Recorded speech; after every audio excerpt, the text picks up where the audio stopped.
call this meeting to order. This is the workshop meeting of the Board of Directors of the Vallecitos Water District for Wednesday, April 26, 2017. I ask Director Sinella to lead us in the pledge. Ready? Begin.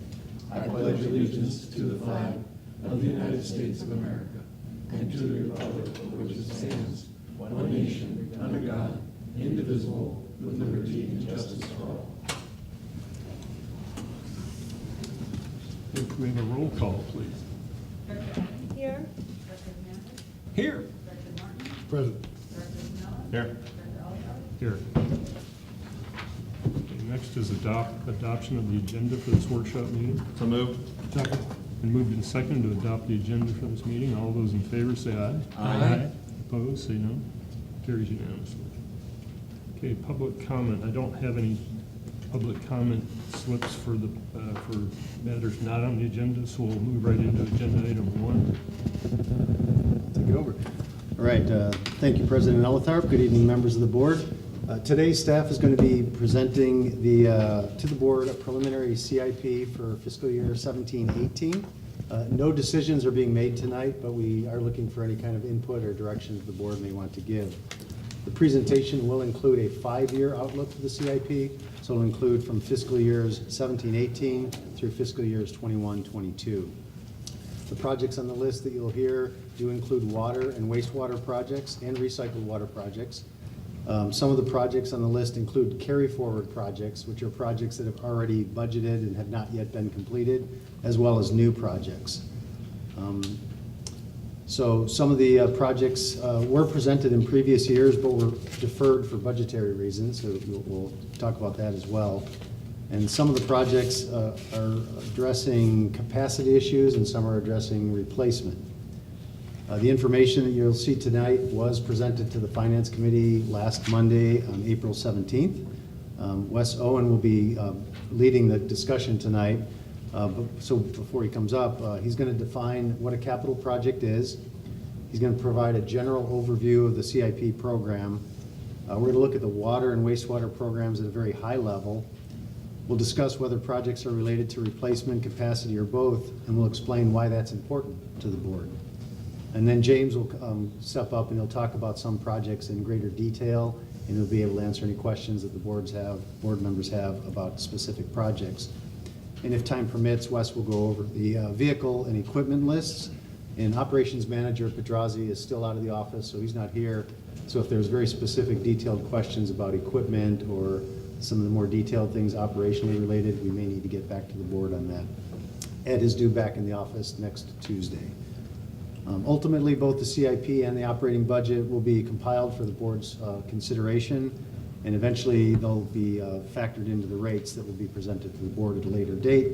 And the rates will be influenced by the operating budget. The replacement cost portion of the CIP will influence rates. We're going to have to talk about reserve levels as we talk about rates, and then offsetting revenues and other factors. The rates won't be discussed tonight, but you will get another kind of sneak peek at rates next Wednesday at the formal board meeting. And staff is in the process of putting all these pieces of the puzzle together. We've talked about the operating budget, we're talking about the CIP, you'll talk about reserves pretty soon, and then we'll try to put that picture together to help the board ultimately make decisions on rates. So with that, I'm going to ask Wes to step up and walk you through the CIP program as a whole, and then he'll introduce James at the appropriate time. Good evening, President Elitharp, members of the board. It's my pleasure to present the draft capital budget. As gentlemen mentioned, I'll be going through the accounting side of the budget, and James will give a little more detail on some of the projects specifically after I'm done. I think you all got the packet that we had at the Finance Committee meeting. As I go through this, I'll be referring to that packet. I just put it in PowerPoint because it's a little bit easier to see and to present. So, the first slide shows our overall draft budget to date. So far, we have talked about 2 sections of this budget, the pink and the green pieces of the pie of the water and sewer operations budgets. We've gone through those in previous budget workshops, I won't talk about those today. The purple portion of the pie is the debt service. That's our payments on our outstanding debt. It's a fixed amount, so we know exactly what that is. Water purchases, those will be discussed in a Today, we're going to focus on the gray section, the $15.4 million, which I've circled on the screen there. So what qualifies as a capital project? An asset that is acquired or built has to have a life of more than 1 year, and it has to cost more than $10,000 to be a capital project. Our capital projects are made up of existing projects, which are projects that were budgeted in previous years, are being carried over because they haven't been completed to date. New projects, which are made up of new budget or project requests. Encina projects, as you know, we own a portion of Encina, so we have to budget for our share of their projects. Future projects, which are projects that will not be worked on this fiscal year, but will be within the next 5 years. And finally, any easements we need to purchase or new or replace vehicles and equipment. Capital projects are funded through current reserves, through capital facility fees collected from developers, from our annual excess of revenues over expenses, which is our operating transfer, property taxes and investment earnings, and if necessary, we may issue new debt. So the next few slides, I'm going to show you graphically a breakdown of our capital budget. It's a lot better graphically, I think, than numerically. Try to keep it as interesting as possible with the graphs. I know it's a little tough because most of it's related to engineering, so it's not quite as interesting as accounting, but I'll do my best. So this first slide shows the total CIP costs. And as you can see, 2017-18 is actually, the blue bar is the water portion of the CIP cost, the green bar is the sewer portion. If you were to add together those two bars in the first year, that would have the 15.1 that we discussed before. And that shows it going out for the next 5 years. This next slide, actually I wanted to say in this, what makes up the water and what makes up the sewer portion of this, they have replacement capacity funding sources. So this next slide shows the water replacement projects. As you can see, in 2017-18, they're around $3.5 million. Same with 18-19, it's about the same, and then it drops off in the later years. Also, I think you were given a large piece of paper shortly. Just a while ago. If you look at that details the slide I'm going through now, it has all the numbers and the breakout of those. So the next slide. These are the water capacity projects. 2017-18, a little under $500,000, and then in 18-19, it's around $3 million, and it drops off after that in later years. So for my next slide, I've combined the next 2 pages of your packet just to show the impact of the Encina project. So this shows our sewer replacement on the left-hand side with the Encina projects. In the first 3 years, it's around $8 million. After that, it's somewhere around $4 million. But on the right-hand side of this slide, which is the next page in your packet, you can see that it's around $4 million, and it drops off. So Encina's impact on our replacement projects is about half.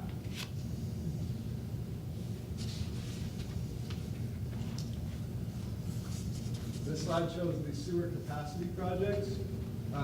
They're around $3 million in 17-18, $4 million 18-19, and they drop off after that until around 2021-22. So this next slide is where we get into the fund. This is the CIP project listing. I think it's on page 9 of your packet or so. It's the big fold-out page. So this project, this page is it's a project listing. It's kind of like a table of contents detailing the CIP project pages. Each project has its own page, which is behind this sort of table of contents we call it. So the left column of this page shows the page number of each project. The second column shows the project number. Projects are numbered by the year that they began. So, for example, 2017 project would be 2017 would be the first 4 digits of the project. After that, you've got the project title, and you have the funding source. We use a smart coding for our funding source. We call it a smart coding because it makes some sort of sense to us at least. The 100s represent the water projects, the 200s represent the sewer projects. So for example, a 110 would be water replacement, 120 would be water capacity, a 210 would be a sewer replacement, and a 220 would be a sewer capacity. Is there a test after? Yes. Too much information? So there's a lot more to go on this too. I actually broke this down into 2 slides because it's such a, 3 slides because it's such a big page. You got the top part, the second part, and then the summary at the bottom. So the next column shows the previous budget, which is the budget amounts for existing projects carried over the current year. Then you have the estimated amount expended to date. We took the amount spent as of today, and this is actually the estimated amount as of June 30th, 2017. So we took the amount spent as of today, and we forecasted the end of this fiscal year to give us a beginning point for our budget. So then the next column is the carry forward. That's basically the difference between the previous budget and the estimated amount as of June 30th, 2017. And the next column shows the new requests. If you add the carry forward and the new request, you get the total budget for the project. So the sum of that project total column will give you the total CIP budget for the next 5 years. So this, as I mentioned, I broke it up into 3 slides. This shows the existing projects. This part of the slide, this slide actually shows the new projects. It's just the bottom half of your sheet. And as you can see, all new projects, it's all just new requests. And the circled amount, which I can't read from here, I'm sure you can, shows the project total for the 5 years, which is around $121 million.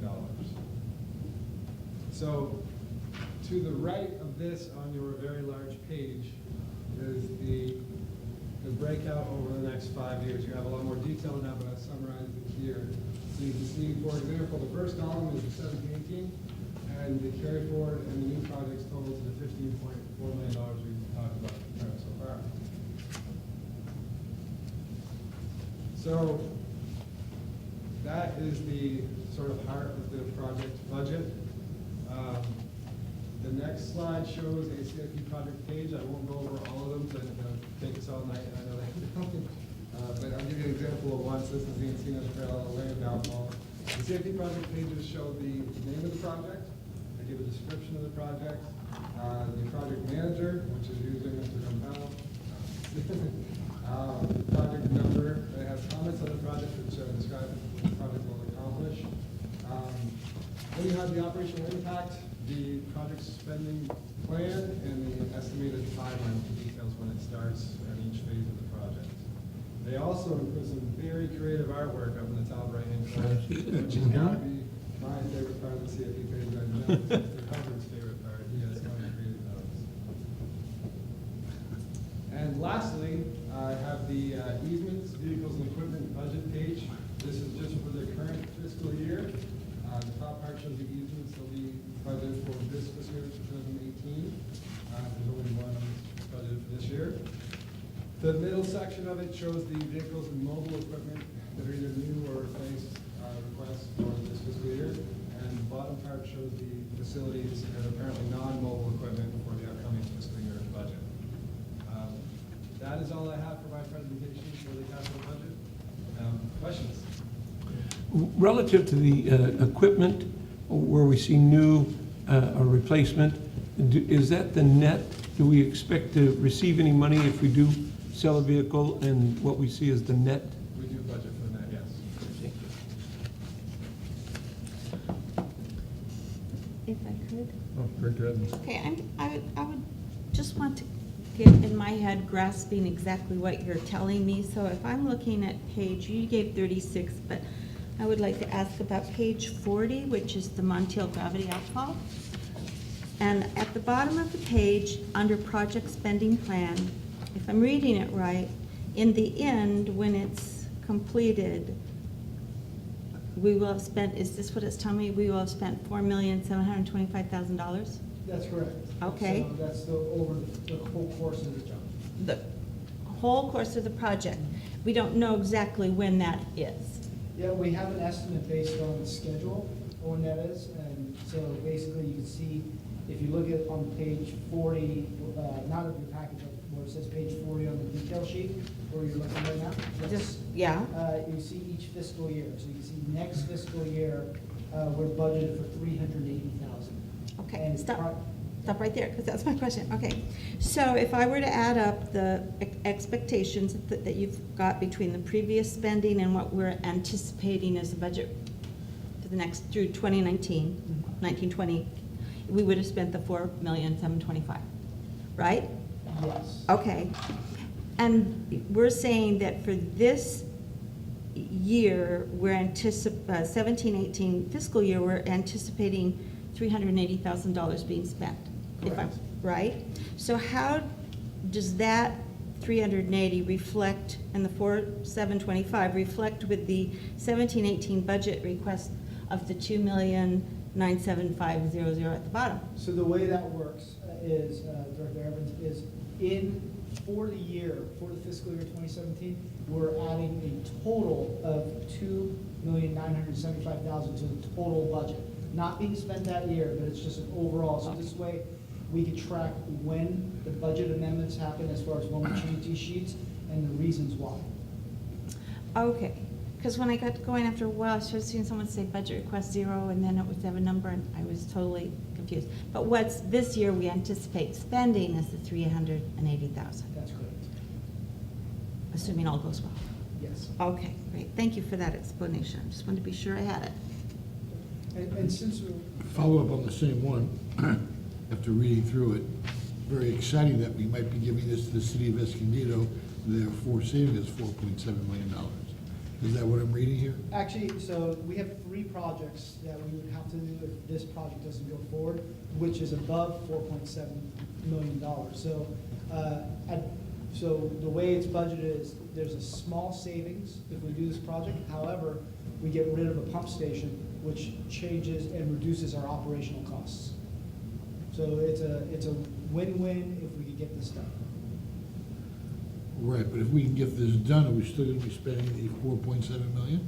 Yes, if we can get this done, we're gonna be spending $4.7 million. If we don't get this done, we'll be spending a little bit over $5 million to rehab the pump station, put in a new force main from Montiel up into the Nordal Shopping Center, and then upsize the pipe within Nordal Shopping Center, which is the Kohl's and Walmart Shopping Center, Yeah. all the way through to Costco. Okay, am I misreading this then? I thought it looked like we were gonna be, by chance, giving this all to Escondido, who needs more sewer now to help their water reclamation project. Director Martin, the history of this project is we have always known that we could gravity flow to Escondido if they wanted to take our sewer, and then, of course, we'd have to pay for treatment, and we'd have to build the facilities to do so. So to gravity flow to Escondido, we'd have to build, obviously, a pipeline underneath the freeway, demolish our existing pump station, and then potentially upgrade a portion of their line to carry our sewer flows. If we don't do this, and we keep the sewer within our service area, then we would have to upgrade the existing pump station, replace the pipeline, the force main that comes out of that pump station into the gravity line, which is the sewer line that's within that shopping center, and then enlarge the sewer line that's in that shopping center all the way through to Costco. So this project, we either have to do this project, or we have to do the other 3 projects. So the advantage of this project is, even if the cost is equal to the other project, or pretty close, is we get rid of a cost center, basically a lift station, because maintenance on a lift station is considerably higher than maintenance on gravity sewer. If Escondido agrees to it, we're spending the money to build the infrastructure to get it to them. If Escondido does not agree, then we're gonna spend the money to upgrade our lift station, our force main, and the sewer pipeline. Wow. So it behooves us to get along with Escondido. We're being very nice. Thank you. Well, it's interesting, I wasn't gonna go into the project, but I did have a question, and you may not know it off the top of your head, but you said, I had just, what is the current O&M that we pay for pumping that sewage versus, I mean, it seems logical to go for gravity sewer outfall, but do we have any idea? what- Yeah, within the project description, the project is approximately the last sentence within the comments. To construct, and there's about a $25,000 annual O&M cost that we see. That's what's there now. That's what's there now, yes. So, but if we were to upgrade the pump station with larger pumps, the O&M cost would go up also. Okay. Projects amount to approximately to construct. Okay, So thank we'd be you. getting rid of that 25,000. Right. In actuality, it'd be more, because a larger pump station has a larger O&M cost. Okay, when I read that, I thought you meant after we built it, it would be 25. No, that's the That's existing, yes. the current. Okay, thank you. And while we're on the sheet, it may be helpful to talk a little bit more about the funding sources of this. So this is a project that would be funded partly by replacement and partly by capacity. If you see right under the picture of the person falling out of the pipe or whatever that is. it The says- engineer? Yeah, It's the that's what it is. outfall. Yeah, it's funded 45% by replacement and 55% by capacity. So that 55% of this project would come from capacity fees that new development pays for the project. The replacement would come from sewer rates. So ultimately, when the board's making decision about projects and rates, it'll be the sewer replacement or the water replacement costs that would influence rates. So it's important, it's an important distinction as to where the funding source is for the projects. And James does have several other projects he wanted to highlight if we're done asking questions on this one. Yeah.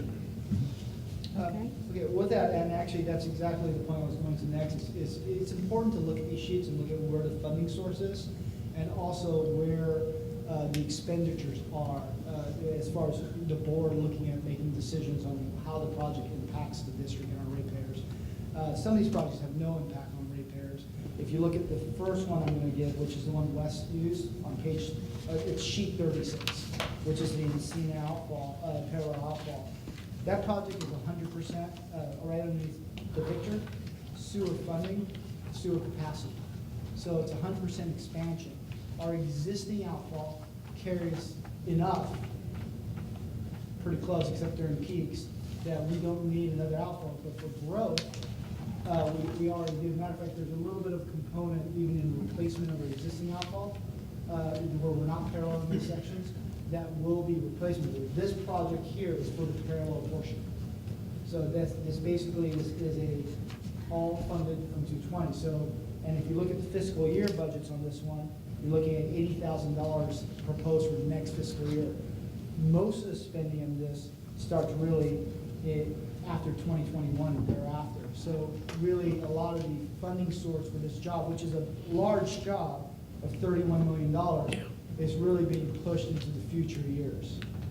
And this project itself does affect capital facility fees, but does not affect users' sewer rates. Really quick before I go to the next project, I just want to discuss how, sorry. Just to go back on that one again, okay. So your sewer capacity fees for the $31 million, some of that money has already been set aside for it? Some development fees that have already been paid are being paid towards the parallel outfall? Or when do you start collecting that if you haven't already? It's already in our existing capital fee structure. So Okay. yes, every developer that comes in is paying a portion of it already, since it's been in, which is definitely within the last 5-year cycle. However, I believe, is our sewer capacity fees under deficit currently? Yes. So currently, it's under deficit, so there is no money in our sewer capacity fees that are already set aside for it, because there's a deficit within that fund itself. Well, then how do you expect, out of curiosity, how do you expect to get to $31 million as time is getting shorter for us having to collect the money to pay for that capacity? We're not collecting anything, we're at a deficit. I don't know how we're at a deficit, but we're at a deficit. Yeah, both our water and sewer capacity funds are in a deficit, yes. Well, it's quite simple. That one of the options that the district and the board has is issuing debt. We issued debt previously, I believe, for our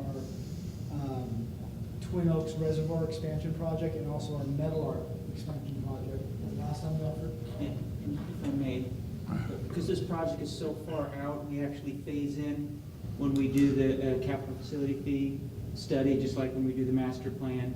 So when a project is so far out there, because of the time value of money, there's only a very little portion in the current rate. As we get closer to actually realizing this project, then the revenue requirement for that project grows. So there really isn't much collected right now in the cap fees. But to address your other question, is really issuing debt is an option to go and have the money to be able to pay for that project, and development fees over time pay down that debt.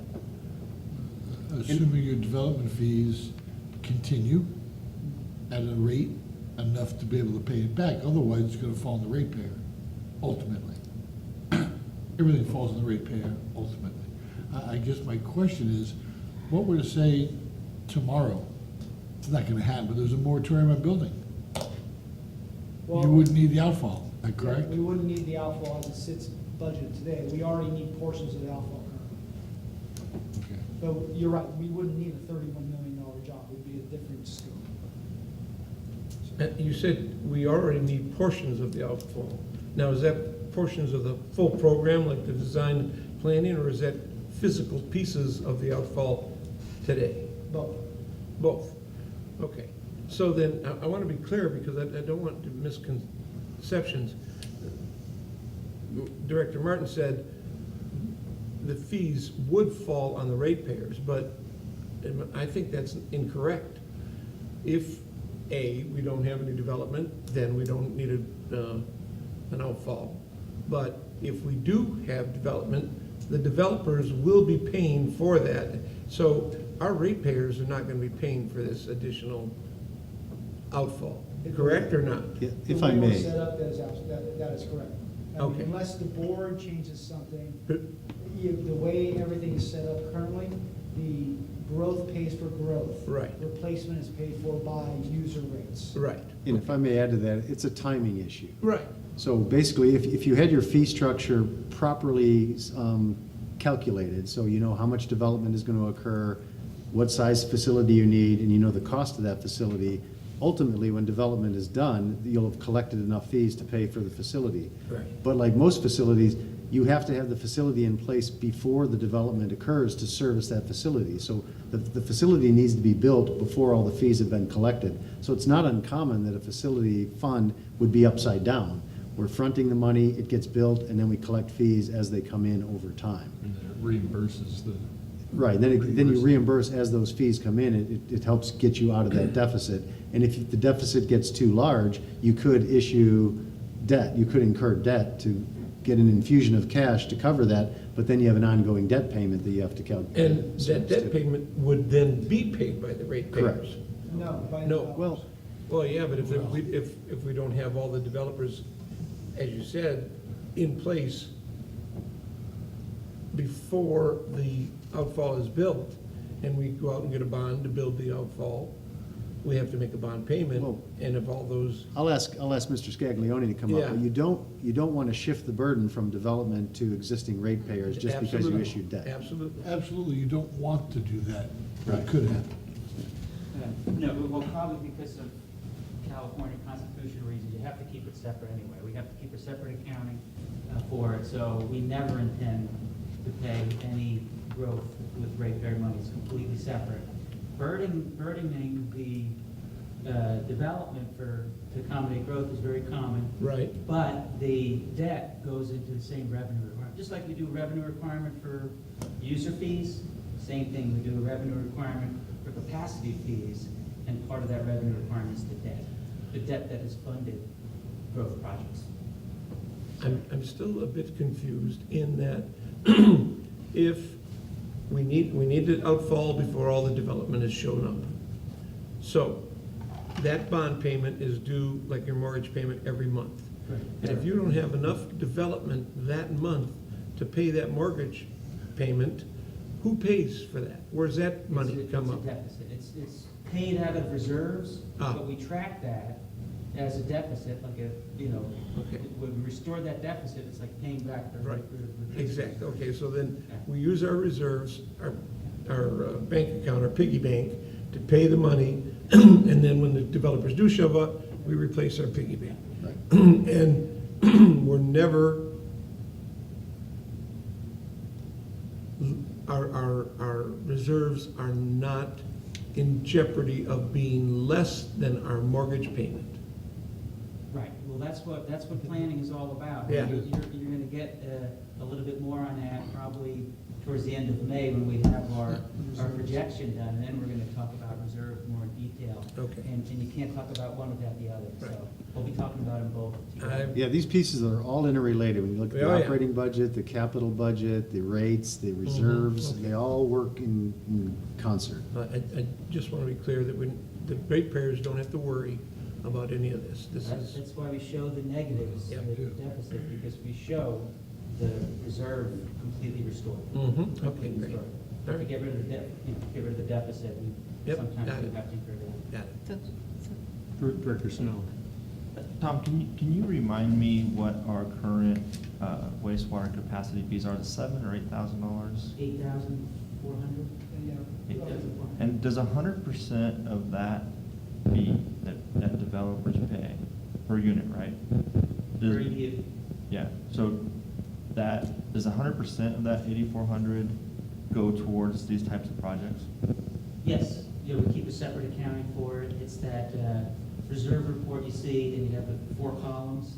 Yep. One of those columns is sewer capacity, and the revenue you see is those TDUs coming in. And is it the same amount of money that we charge for a fee for a single-family home as it is for an apartment dwelling? No. What's the difference? So it's an equivalent dwelling unit. So for an apartment, what was it, 72%? So basically what ends up happening is the number of apartment units do not equal to the number of housing units. The apartments are smaller, so they charge less. So they don't pay a full capacity fee. They'll pay 6,000 and change instead of 8,000. And so when you get an apartment building that has 50, 60, 70 units in it, it may only equate to 40 or 50 equivalent dwelling units. So they pay the fee on those apartments. So a lot of people mix up units that they're building with units that we're charging. They're two separate things. But just to clarify, when we collect that $8,400 for a unit, we don't put some of that in a account for this project and some in an account for another project. It's not broken up that way. It all goes into this kind of lump sum fund. And then when we build those projects, it all comes out of that fund. Thank you. Really quick, if I may, and I know 3 of the board members have heard this already, so just to kind of go through the process of actually developing these capital sheets. What we do is we start with our master plan. The master plan kind of gives you an overall guidance of both cost and timing of these projects. However, from there, we look at what's really happening. Are the developments going as fast? Or are they going slower? Is the need greater here or here? And we end up putting together estimates based on that. We also use our existing construction estimates. The master plan has a construction estimate that was done back in 2008. And we could forecast it forward using a consumer price index. However, we've learned over the years that construction price schedule and changes much faster than the CPI. So we use existing data from our last jobs bid. We contact other agencies that have bid out similar jobs and get their bid prices because it's all public record. And we use that to put our estimates together for these CIPs. Then for Jason and I sit down with operations and see what projects they have in. And we end up prioritizing projects, and we end up cutting projects or basically deferring them because mainly of resources. We only have a certain amount of staff, and even if you hire consultants, you still have to manage the consultants. So we have resource limitations, and from there we put together a plan, still ambitious, but it's already been cut back and deferred to the best of our ability. And that's how the CIP before you has kind of been put together between priorities coming from operations. We assess both capacity and failures. Basically, the pipe is 50 years old and it's failing. We need to do this. It's a priority 1 project compared to this pipe is still good. We can get another few years of life out of it. So with that, I know we've talked about a couple projects already. The other project I'd like to touch on is actually the very next page, page 37 on the CIP sheets, which is the San Marcos Interceptor project. One of the things I want to point out is this is the large sewer line that started back in Twin Oaks and kind of behind City Hall, and then cuts across next to the creek, goes through Holland Motors and Camping World, underneath the freeway, goes behind where Lowe's was and Best Buy, comes down on Grand, goes down to Future Creekside, all the way down to our lift station 1, essentially, right before it, at Pacific Street, actually, it stops. 2/3 of this project's already built. The next section is what's in this budget here, which is a section between Via Veracruz, down our easement, up McMar to San Marcos Boulevard, all the way to Pacific Street. And you can see from the spending plan here, 31% of this is actually replacement of the existing pipe, and 69% of the project is actually capacity, increasing the capacity of the pipe. So now we can carry more sewer. To give you an idea what that looks like, in volume-wise, the pipes that we've been replacing are 39 and 42-inch pipes, and it reduces down to a 21-inch pipe right at Via Veritas. So, a big difference in pipe size and a big difference in capacity and how much that sewer can be carried by that pipe. With that, if you look at the spending plan for next fiscal year that's been requested, we have $1.6 million, and then in 18-19 we have 4.5. So if you look at this spending plan, we're finishing up some of the easements, some of the planning, and some of the environmental next fiscal year. We're finishing up the design and we're starting construction, and obviously the construction will carry forward into fiscal year 18-19 and finish up. That's what this plan tells you looking at it. This is also a project that's been tied to the city's creek project, and it's integral with that. And actually in this project, the city is reimbursing us, right now it's just an estimate, around $400,000 for this project, because they've had us move to make room for the future promenade, and also asked us to move out of easements so they could actually use that as environmental land. And they're paying for the easements, they're paying for the construction cost of moving that pipe, the delta, the difference, and also they're paying for the design work to redesign that pipe. Couple of questions. When I first got on the board, there was a large argument about capacity fees relative to the amount of, I think we were at 220 gallons per person per day. And now that has been reduced pretty dramatically. I think we're down to 180. No, we're still at 236, roughly 236 gallons per day for sewer, and we're still close to 500. However, what you're looking at, the 180, is the multifamily. Oh. So the multifamily is dramatically reduced with our 2008 master plan. It got dramatically reduced from the 2002 master plan.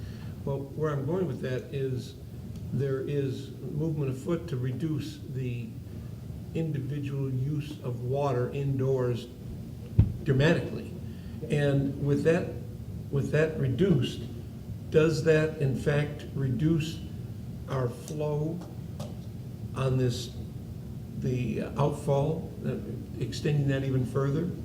If we have less water going into the house, then we have less water coming out, and does that extend this 2030, when the heck is it?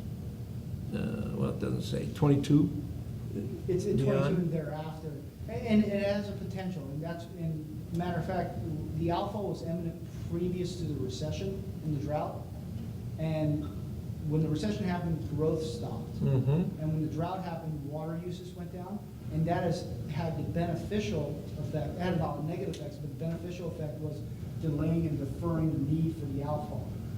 We still have peaking problems, because even with, and what we found out by studying this, even though our averages are down, our peaks didn't come down much. So in other words, this 55 gallons or 80 gallons or 75, whatever it is the indoor use is, what's happening is the average use is going down, so it has a potential of actually saving us maybe on treatment costs in the future, but our peak flows have not. So the difference between the average and the peaks on a graph may look like this, and now they look like this. Peak stayed, the average went down. And again, it's that level of service. When you have a sewer pipe, you cannot afford during peak times for it to spill once or twice a year, and you can't design it that way. You need to be able to handle that full peak. So what we've discovered, and as you may recall, when we did the master plan presentation with Black and Beach, that was one of the things that we're talking about, is we took this more conservative approach, more realistic approach of growth, but we found that on the sewer side, it didn't change much because the peaks didn't change, but the averages did. So what that allows us to do is push some projects back and may have some long-term effects on the amount of treatment, if we need treatment at Encina. However, it doesn't change our conveyance system. So our pipelines still need to be about the same size. Okay. Thank you.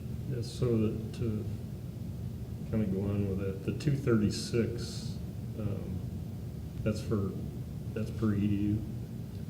Yeah, our standard number is 250, it calced out at 236.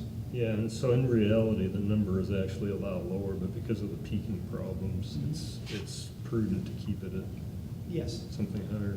Exactly. So what ends up happening is the EDU numbers end up not making a difference as far as what the developers are being paid, are charged. Because at the end of the day, when they come in for paying the fees, if they're doing multifamily units, they're really getting charged for 180 or 200, depending on the type of units they're doing. They're not being charged 250. And actually, when they turn in their forms, it's always higher than our estimate. We have not had one lower yet. I'd like to move on to a couple of the new projects that are being requested. On page 71 of the sheet, you're going to see a project, and this is a water project. So I'm moving away from sewer to water projects. And this is from 110, so it's a 100% water replacement. And this is the schoolhouse tank refurbishment project. And the schoolhouse tank's in San Laura Hills, and this is the first time we're refurbishing it. So it's basically repainting, bringing it up to current OSHA standards. We do dive inspections of our tanks every few years to meet our requirements for maintenance and permit requirements. And then out of those dive inspections become recommendations of what tanks and what conditions. Engineering evaluates those, and then we put it on a schedule. This project was deferred last year. Last year was up for, but we knew we didn't have the resources to get to it. So now, this year, it's actually on the docket to be designed and the work completed. And you can see this project here is $675,000, and it is 100% water replacement project.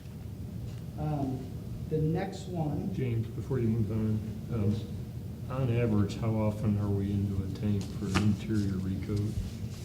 7 to 10 years for interior recode. We'll push the exterior recode 10 years plus if we can, unless it's a high visible tank or we get a lot of complaints.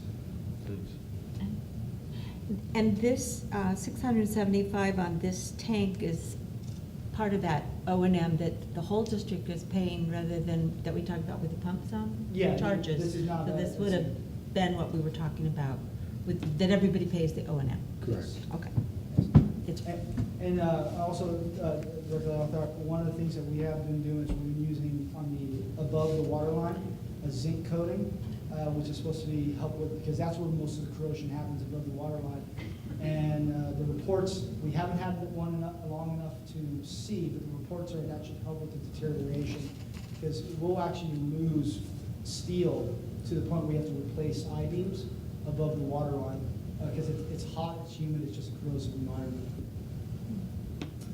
The next one is page 73, just a page over, Stargaze Court. And this is one of those projects that was not on the radar. It's 100% replacement. We've had 4 or 5 leaks since 2009 on a 700-foot cul-de-sac or 750-foot cul-de-sac.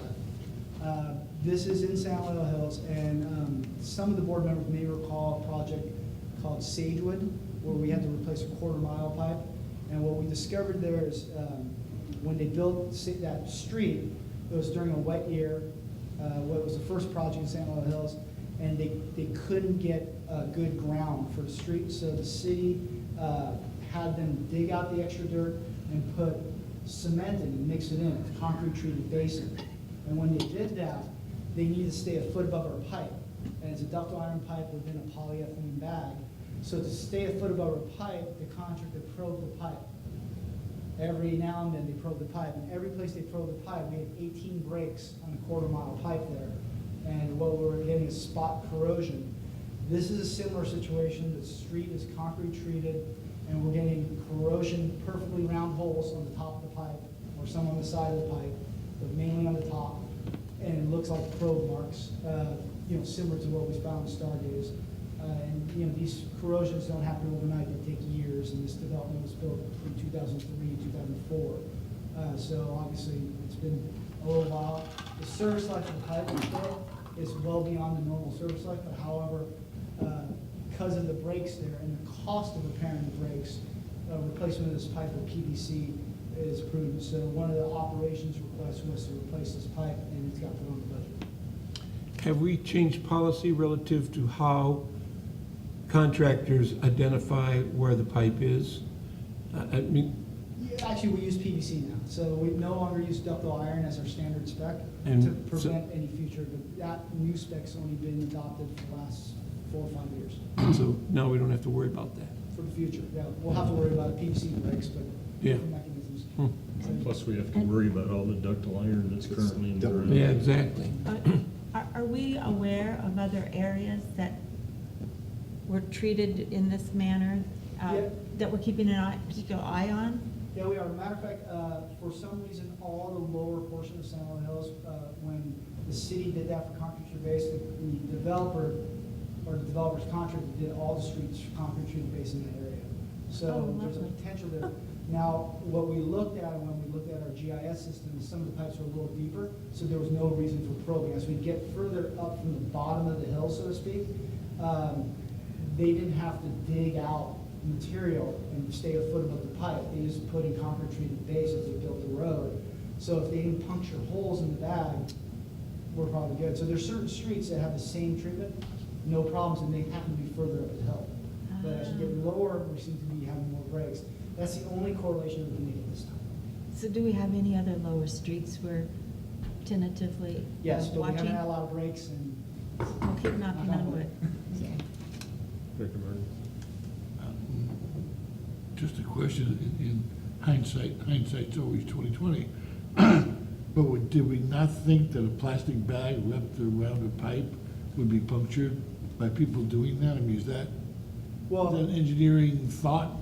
yeah, so first, it wasn't done with our knowledge. Majority of that's about half the breaks. The other half were dry utility contractors coming in and ripping the bag. And we actually see claw marks on that. So there's 2 mechanisms of failure. On Sagewood, of the 18 breaks, probably 12 of them were actual dry utilities where SCG&E and PACBO lines were laying right on top of our pipe, and there were actually claw marks. It's probably a ditch witch. Yep. You know, There were claw marks right on top of our pipe that hit our pipe, and our inspectors aren't there, they didn't notify our inspector, they just covered it up. And also, almost all of these jobs happened during the middle of the boom, 2002, 2003, 2004. The pipes that were put in after that and before that, we don't see this frequency of failures. And not being an engineer, my understanding PVC is not a big hero, because if you do drill, or you do, is it 1/10 of the thickness of it? Takes away like 50%. Well, the good news about PVC is if they probe the pipe and hit it, and it's under pressure, it's probably gonna break right then and there. So it won't be 10 years down the line where we don't know who's at fault, and the district and its ratepayers have to carry the liability. It will be the contractor that did it right there on the spot. I don't know if that's a good thing, but as far as from a liability standpoint, it's much more likely that the district won't have to foot the bill. And the construction methodology with the ductile iron pipe is not unique to Vallecitos. That was the kind of the industry standard at the time, the polyethylene encased ductile iron pipe. So unfortunately, it does have this side effect. And I got a question. Time to ask questions on the big sheet? Sure. I know we separate out water from sewer, and then we contemplate putting 50/50 or whatever, but I just thought it was kind of interesting. We have a second from the bottom of each one of these is an office wall for senior construction workers. I'm guessing that means older construction workers need a wall? No, that's a leader, that's a lead position. Oh, and they need a wall? You have to walk through their office to get to the collections room currently. So the way the building was designed, they have 2 that sit back to back, and you have to walk through their office to get to the other department and the other offices. So they have crews that walk through their offices constantly. It's a minimal amount of money, but I'm just looking at $16,000 for a 2x4 plaster wall, I'm assuming. I'm not familiar with the estimate on that, that came directly through from, I'm guessing, operations. But I do know where that is and why they need it. Oh, okay. That's, Just, that's here. Yeah, it's in the other building, Building B, the office building. and what joint, what are we doing jointly with the city of San Marcos? Joint projects, 400,000 on the top and 279,000, no. I don't know, something on the bottom, about the same. So, About $500,000. City of San Marcos has road improvement projects. We are basically a guest in their road, so if they move a road or improve a road, have to do something in the road, Vallecitos has to pay for relocation of those facilities, raising manholes, everything like that. Basically, fire hydrants, the city pays for it. We have an existing agreement with the city also. So, but as far as the road, we're in the right of way. And if they do traffic calming or move the road, Vallecitos has to pay. So every year in March, our engineering staff gets together with their engineering staff and works out what projects they're gonna complete, and then we budget accordingly for reimbursement. The total between water and sewer is $650,000 for those two. And then you brought up at the finance committee meeting, a few projects that could be waylaid and put off if necessary, but you're gonna tell me that it doesn't really save the ratepayers any money, or it doesn't change. Yeah, you're taking all my thunder away. Absolutely, and that was my next Well, part. that part I just guessed from what you told me today. Yeah. So at the finance committee, it was kind of asked what projects that we were looked at that possibly could be moved over. And there's a few, the Metal Art Tank project. And the Metal Art Tank project is, let's see.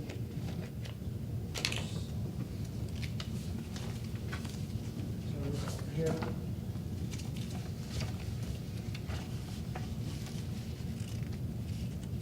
MRF tertiary influent chamber repairs? Page 41. So this is a project, it's a fairly large tank, it's above the metal rock treatment plant, it's a steel water tank, it has nothing to do with sewer. And basically, it's about 35% replacement, and of course 65% new capacity, it's a larger tank. This project, we're waiting on a couple things. We're waiting for the new master plan to verify the size. Because currently, the future plan is we're gonna rip down one tank and build two. This is only one of the two that we're gonna build. However, with the new master plan, and the way we're looking at our water resources, there's an opportunity, maybe we don't rip down the small tank and we can build one maybe a little larger and save overall dollars for the district. So we're kind of waiting on that project. So until the master plan's adopted and the scheduled projection is late fall to early winter this year, 2017, we don't really know. So this is a project that can come off. However, as Director Martin already pointed out, the 2017-18 budget, there's no expenditures. However, with the anticipation that this will get adopted, the master plan will get adopted, and we'll have kind of a marching orders of the sizing of this tank, we anticipate building it in 18-19 and 19-20. So from a fiscal year budget standpoint, it really provides no help with rates. From a 5-year projection, it may, if we take it off. However, the project is coming back. It'll get adjusted accordingly, depending on the sizing from the new master plan. So there's two ways to handle it. We take the project off, which eliminates $4.5 million, and then we bring the project back next fiscal year in whatever form that it says. And if it comes back in the same form, it's gonna come back as a $4.5 million, and of course, just escalate it up for the construction cost index. So that's kind of one of the projects that definitely, staff already knows that we need the new master plan to size it correctly, because we don't wanna build it twice, and don't wanna build two tanks when maybe we can build one. So the good news is, if we could build one tank a little larger, we don't have to demo the existing tank, which reduces the overall cost. Another project that we looked at is the chlorine contact tank project, which is one of the new projects. Let's see, the number on that, please.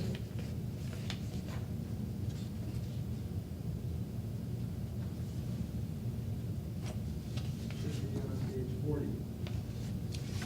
40. Right there. Backwards. Nobody else? Okay, So this project, no, 40 is the. 39. The Okay, outfall. yep, 39. 39. So 39, this project here is 100% sewer capacity though, because it's expansion or CCTs from 5 million to 6.5, and it does depend on a few things. It depends on being successful for grant funding through the North County Recycled Water Coalition, and getting clear board direction through our master planning water resource process, and also our future strategic planning process of where we want to go with recycled water, water reuse, and the need for this project. So this project could easily come off the budget and may or may not return because grant funding and also board direction on future water resources and which way we're going to go with it is really contingent on this project's moving forward. Again, this project though, however, is a capacity project and again, there's really no fiscal year spending because we don't anticipate funding for at least a year on this project. Next project is the Mountain Bell Pump Station, and you know that one is 42. Page 42, thank you. So, this project is in the very north, the North Vista area of the district, and there's two reasons for this project. It's to provide additional reliability to those pressure zones. Right now, they get primarily, there's two ways they get their water. The primary source is from our big 40 and 33 million Twin Oaks reservoirs. And there's a pump station that pumps the water all the way up to North Vista, to what we call our Twin Oaks, North Twin Oaks tank number 2.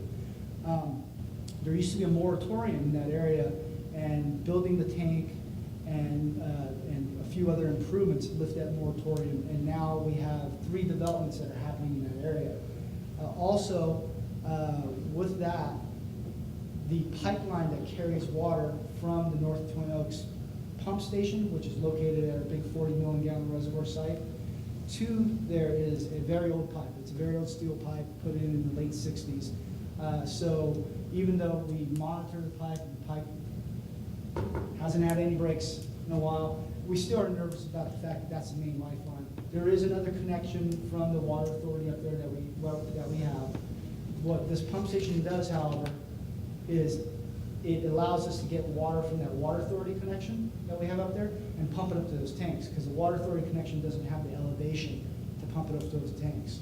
So our primary source of water is from our big reservoirs through that old pipeline. And if that were to be severed, because of the ruggedness of the easement, because there's no roads there, it's mainly just easement and dirt roads, it may take a while to fix it. So a pump station here would be an alternative water source. However, it is an alternate water supply. It wouldn't be our primary, and it is a fairly expensive project. And this project is actually being evaluated within the master plan also for the need. The reliability need and the redundancy need is still paramount, and it still remains. But do we need to build a pump station this big for a secondary source? Those are the things that we're evaluating in the master plan and looking at reducing. So this is a project here, but again, it's water capacity.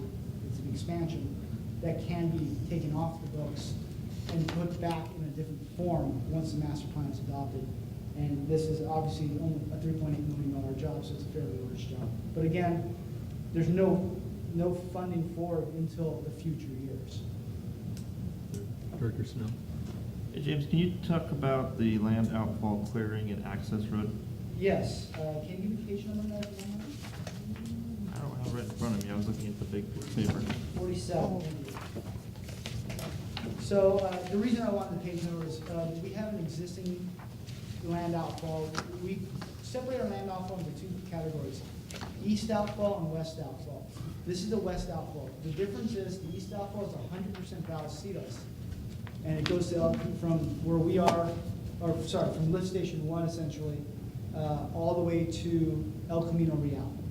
West of that, there's 3 agencies that go in. Vallecitos is the owner of the pipe. We have the primary capacity, but there's 3 agencies that go into that pipe. Carlsbad and Buena Sanitation District. So behind Costco, just east of Costco, there's an environmental area, and we don't have access to the pipe. And there's been overgrowth through the years, and we need to clear Now, the project to build a road to clear it is only about $100,000, but the mitigation land is over $600,000 an acre. So almost all this cost and the existing $350,000 that you see in planning, when you see those planning numbers, those are mitigation costs. We put mitigation costs and easement costs in planning numbers. So those are basically almost 100% in the planning numbers, mitigation costs. Now, the good news is, if you look above in the comment section, Buena Sanitation District is responsible for 68% of the total cost. City of Carlsbad is responsible for 12%, and Vallecitos for 20%. So whatever the total cost of this number is, we're responsible for about 20%. And when you say mitigation costs, what mitigation are you referring to? Wetland mitigation. So we're going through wetland habitat to build the road, even though it's our easement. And the environmental agencies we're negotiating right now. Army Corps is okay with somewhere between 1 to 2 to 1 mitigation. Regional Board and Fish and Game want 3 to 1 to 5 to 1 mitigation. So we're hoping to land at 3 to 1. We really wanted to hope to land at 1 to 1 mitigation. So the worst case scenario we're hoping that we planned on is about a 3 to 1 mitigation, which means we have about an acre mitigation, which is at $600,000. The reason we're accessing and creating this road to access our pipe is because, We have manholes, we can't do maintenance, this is a main trunk artery, this place, we're right next to the creek, and the environmental damage would far outweigh this. If Yeah, something happens. If something happens. Also, if the pipe breaks, we'd be responsible for the majority of the cost, while if we get the road and do the maintenance, we're responsible for 20% of the cost. And one of the biggest mitigating factors, if you do have a spill and the regional board comes after you, if you can demonstrate that you had a good maintenance program, it's a points in your favor. Mhm. If you say, hey, we haven't been out there in years, it doesn't look so good. So we need to clear that access. We can't get our equipment in there right now, the guys get in that foot, or you get an F-150 in there, when it's dry. Director Snell. This is our main outfall though, right? Yes. So, how old is the outfall currently? 50, as old as the district? Yes, 1967. Okay. So, why now? We haven't had this access road and to be able to provide this maintenance that you're talking We about. did have an access road. For 45 years or No, we whatever. did have an access road there. That used to be fields. And then, I don't recall the year, but it was converted into environmental land, working with the Coastal Commission through the city of Carlsbad in the 80s, I want to say. I can't remember when that was done. So, but that used to be farmland. And then it became basically vacant land. There was no farming on it. And it was dry. It had palm trees and other high water using plants that grew on the creek, and it dried out. And then when they mitigated that land and created a mitigation bank, they took out all the high water using and put native vegetation in there, and all of a sudden now it's a full wet creek. So for most of history, from the 60s all the way to maybe the 80s or early 90s, it was dry, and you could drive through it all year long except for maybe right after a rain. But once they took the palm trees and the pampas grass and some of the other invasive species out, all of a sudden the water table came up. Also, the improvement along Palomar Upper Road added additional drainage. The improvement of Legoland added additional drainage, and it all goes to that area. So one of the things that we know from our records is when Palomar Upper Road improved, and I don't know when that was, that increased it, but when Legoland was built, that increased it also. And then since then, we can't get in there. The mitigation properties, is that something that we just write them a check for, or is that something we go out and find? They basically give us 1 or 2 recommendations of what they'll accept, and then we write a check. Well, they accept an avocado grove.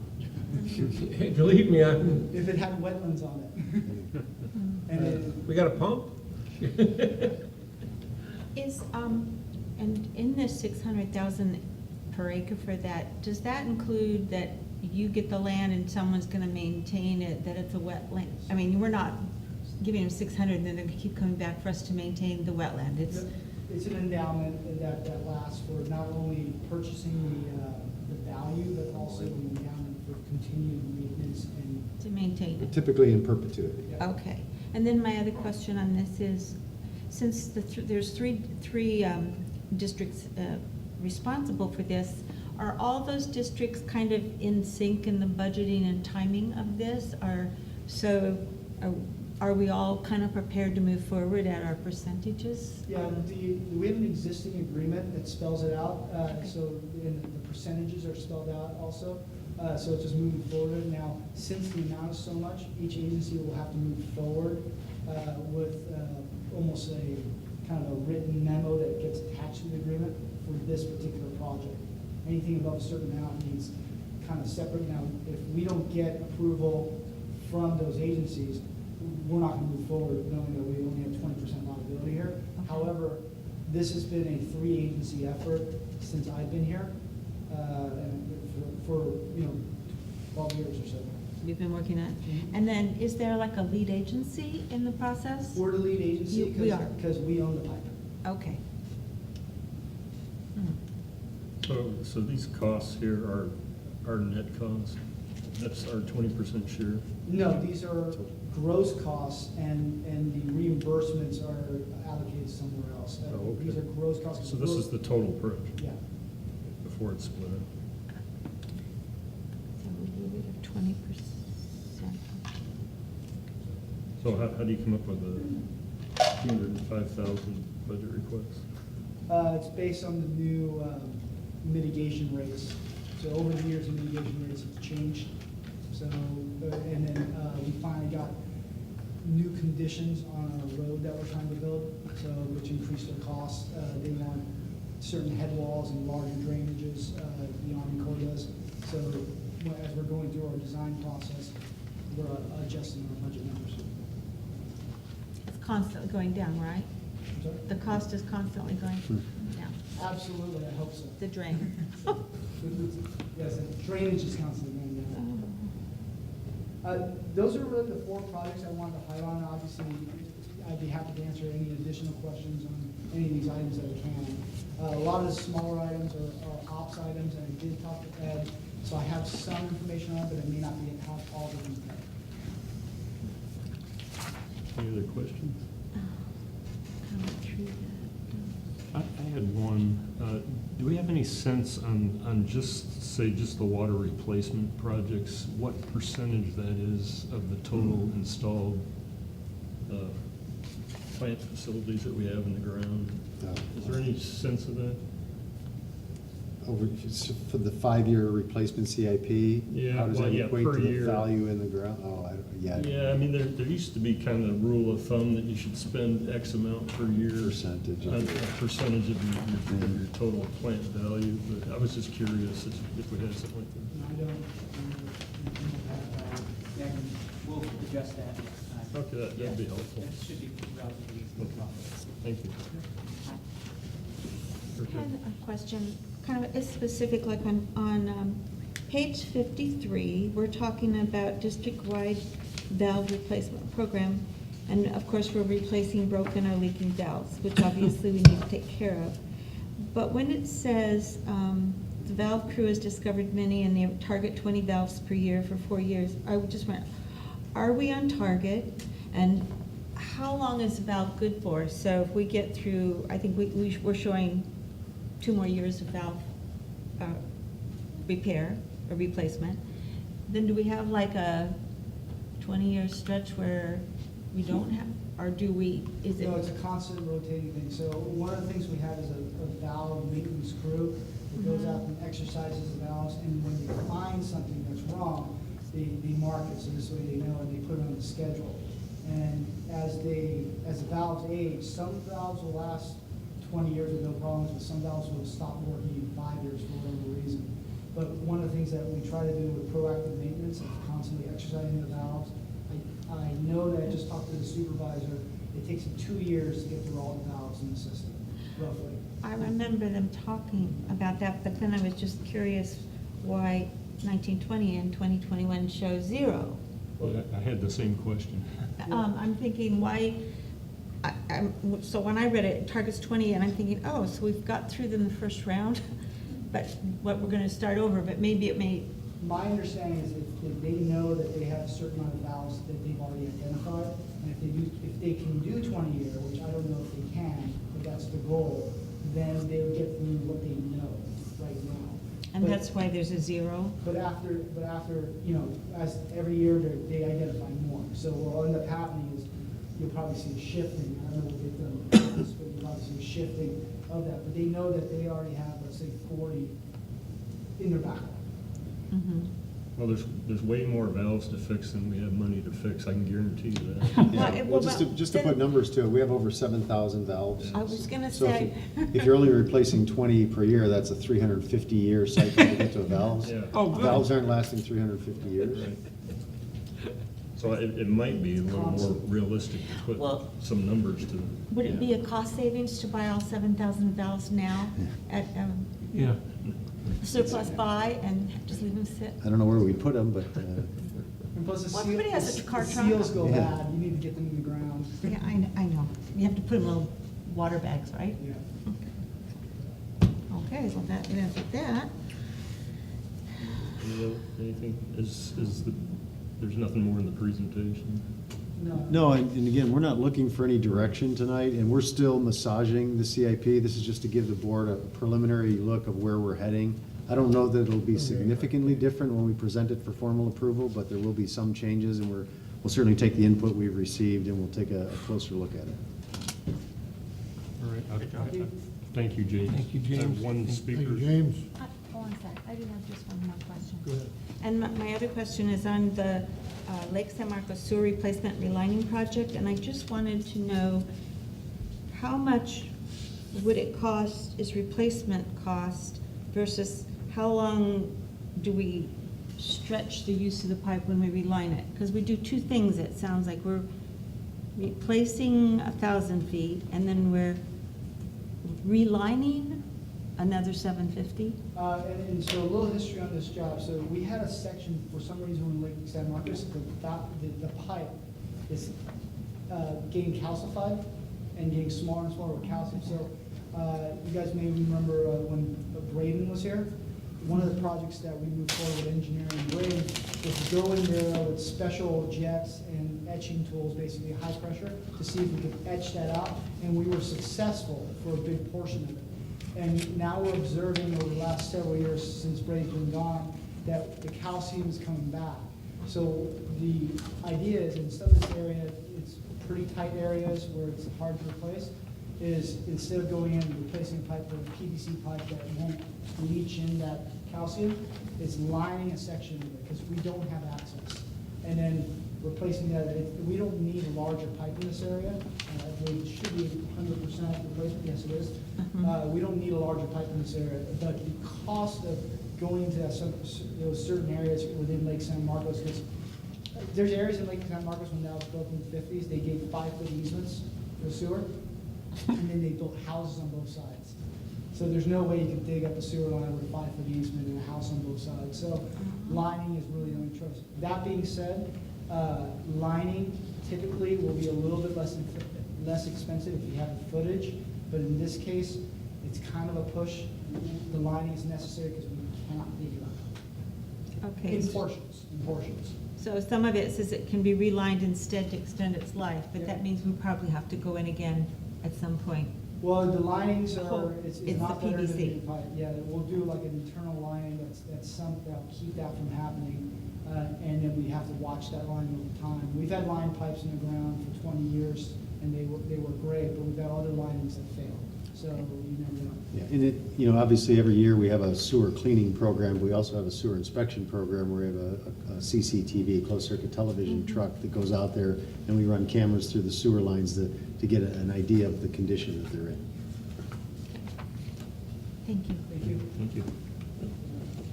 To answer your question, 9%, the 5-year spending plan for water replacement represents 9% of the book value of the water plant assets. For 5 years? Yeah, if you add 5 years together, it's 9%. Okay, all right.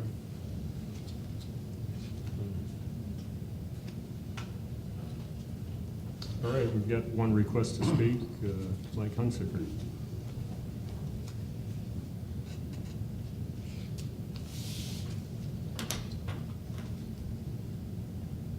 I'm a little concerned concerned about the cost and cost recovery, especially for the wastewater treatment. Talking about $15 million this year, capital improvements. Over 5 years, we need 121 million. It says we got about 75 million approximately coming in now. We need something like, 25, about $46 million more. Cost recovery is a little more complex now because we have less predictability on how much growth there's going to be. And there's a question of the deferred payment plan and how some developers could, once they get word that facility fees are going up, pay it right before the fees go up. And who picks up the difference? We do. And I think we need to look very carefully at the question of interest, how to recover those. I think perhaps it'd be better to have some sort of formula in place so that as the builders defer, they pick up more of the interest that occurs while there's deference. And they could pay at any time, but they're going to have to catch up with the interest, and with a fixed formula, that can be more or less recovered. The other questions is some of these projects are for future development capacity, especially up in the Twin Oaks area. And I saw one project which had 3 1,000 gallon per minute pumps to be added. That says there's a lot of development somewhere up there. I'm wondering why it's taking so long to get this master water plan in when the budget shows that we spent $950,000 already out of a $1,050,000 budget. By this time, we should have at least some sort of rough draft. Now, there's 2 projects for developing, which are related to hypochlorite production to replace chlorine hazards. And as far as I know, most processes that develop hypochlorite still require elemental chlorine in its production. So we still have the tanks no matter what. Let's see. I had one last question. There was a pipe to the Wolf, I'm sure I'm mispronouncing that, Wolf Mountain tank. And there was expansion where the previous developer was getting some refunding. And I was wondering which developer that was. Thank you. Thank you. Okay, I think we're done. Okay. Unless there's any other questions? No, I think you wanted to. Oh, that, yes. Thank you, Director. Relative to this, I wonder if we could bring back at our next board meeting the plans and the, I guess, the architect's estimate for the shower area, so that we could look at it. Little locker room expansion. Locker rooms, sorry, locker rooms, and just take a hard look at what potentially we could do there to save some money. Okay. All right, thank Do you. that. And I have a quick question for Diane, who she might know. I'm seeing that the JPIA and the conference are gonna be at the Hyatt Regency rather than Portola, because the Portola's not ready yet. Where are we staying? Where we made reservations at the Hyatt, Portola, Marriott? Excellent. Well, there's several